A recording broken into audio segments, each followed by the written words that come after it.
लड़की के बियाह भइल बा, कम एज में बियाह हो जाला। अगर प्रेम ना होखे तो लड़की फांसी लगावे पर बेचैन हो जाली सब। लड़को कहले सकिना बियाह करीब हो लड़की से तो जहर खा के मर जाई। बाकी लड़की कितना सुंदर भी है व्यवहार के कि थावे वाली माई से कहती है, प्रभु जी से कहती है, का कहती है, वह कहती है जौन रुआ भिखारी भी बजा दे।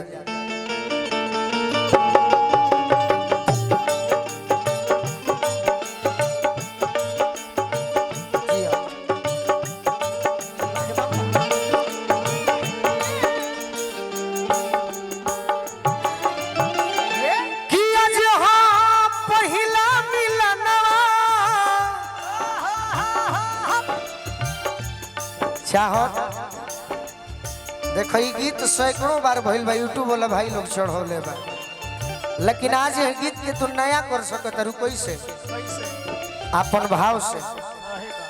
यह गीत एगो ऐसा बा कि सुनत सुनत लोग पाकल नहीं खे आज नहीं तो कितना गीत आवेला भैया 10 दिन के बाद सुने के मन ना करे। लेकिन ये गीत बा कि हम अगर मर भी जाई तो गीत ना मर सके।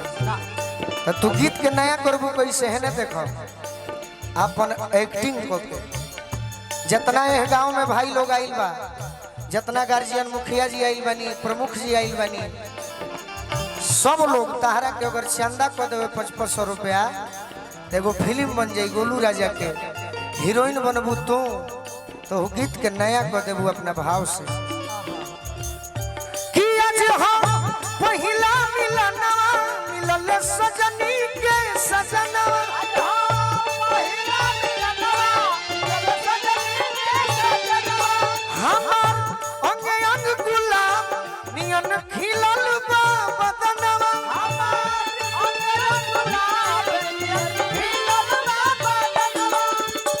अमन शास्त्री जी देवापुर से सुनी सुनी भगवान सब बतिया बैठिए के कहबू। अच्छा इहो सोचले हुई सुनी सुनी भगवान जन बिहान होखे दी।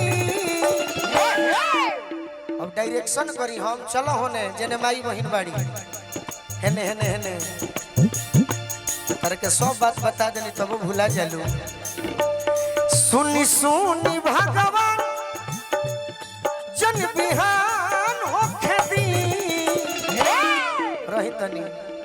अब केने आइबे कि आज राजा जी के कोरवे जवान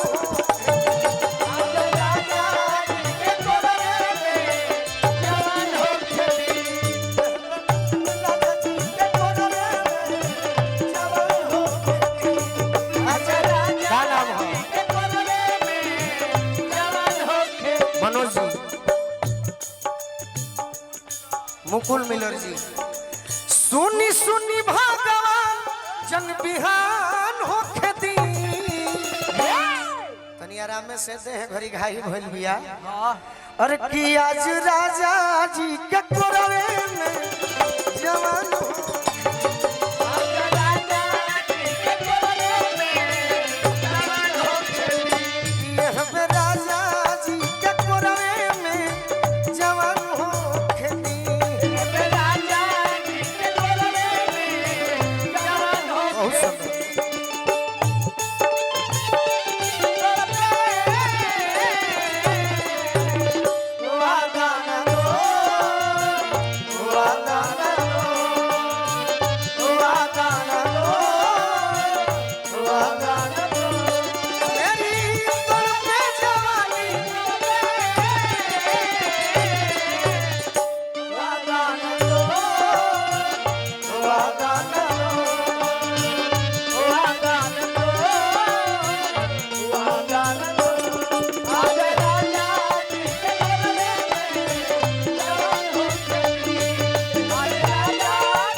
भैया हमारा दीपू जी देवापुर कार्यक्रम काली पूजा समिति जहाँ की बार 3 नवंबर के निशा उपाध्याय जी के प्रोग्राम फाइनल भइल बा 4 के। अच्छा खाली ना रहे तो 3 के हो जाए। निशा भी एगो अच्छा कलाकार बाड़ी निशा के जौन मंच मिले जा रहा बा निशा के घर के मंच बा जहाँ कोनो कलाकार बाकी नहीं खन और जब तक हम जियो भाई मनले बनी तो कोनो कलाकार बाकी भी ना रहे। दीपू भैया की ओर से पुरस्कार मिलल बा। मुकेश यादव जी युवा शक्ति कुचाई गोपालगंज के माध्यम से बहुत बहुत आशीर्वाद मिलल। लड़की को हतिया का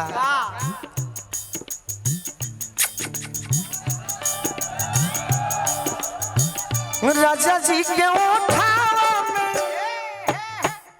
ओठ जब बसती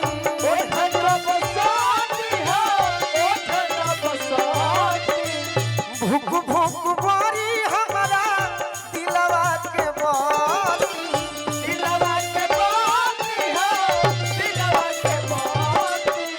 मुस्कान है ने आवा भूख भूख बारी हमारा दिलवा के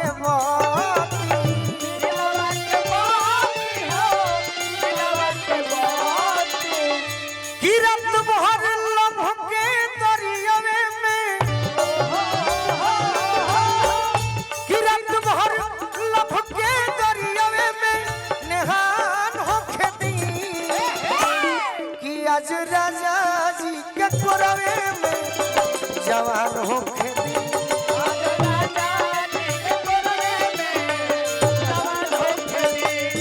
आज राजा जी के कोरवे में जवान होके दी आज राजा जी के कोरवे में जवान होके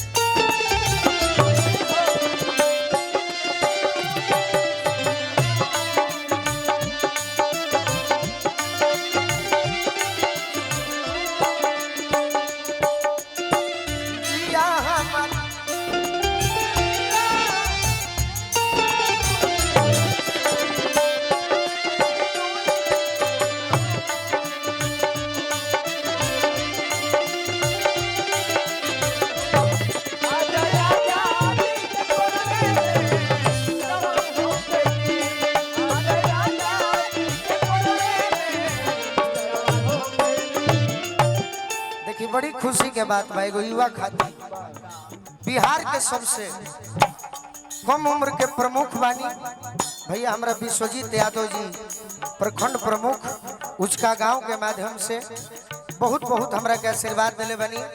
माई थावे वाली के कृपा से पद प्रतिष्ठा और जीवन भर बरकरार रहो यह माई से प्रार्थना करो।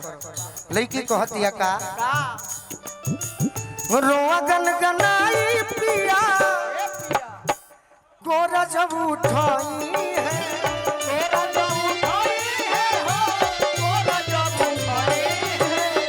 रोआ गनगनाई पिया गोरा जब उठाई है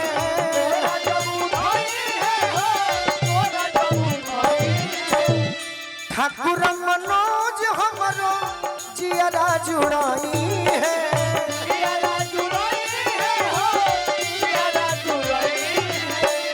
ठाकुर मनोज हमार जियरा जुड़ाई है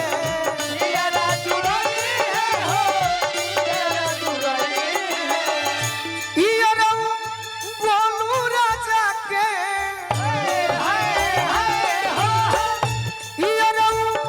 बोलू राजा के परेशान होके दी कि आज राजा जी के कोरवे में जवान होके दी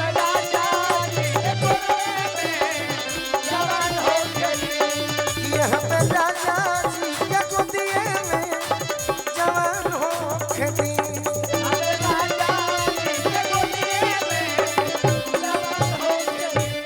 सुनी सुनी भगवान जब बिहान होके दी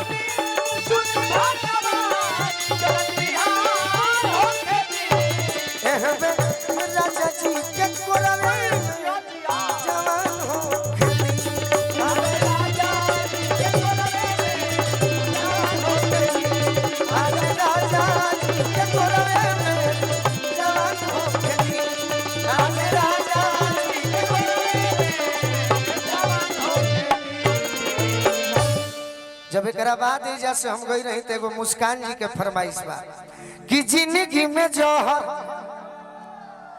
अरे घोरे लुए जा। एगो और हमार बड़का भैया के आदेश बा दूगो गीत तहार फरमाइश भाई।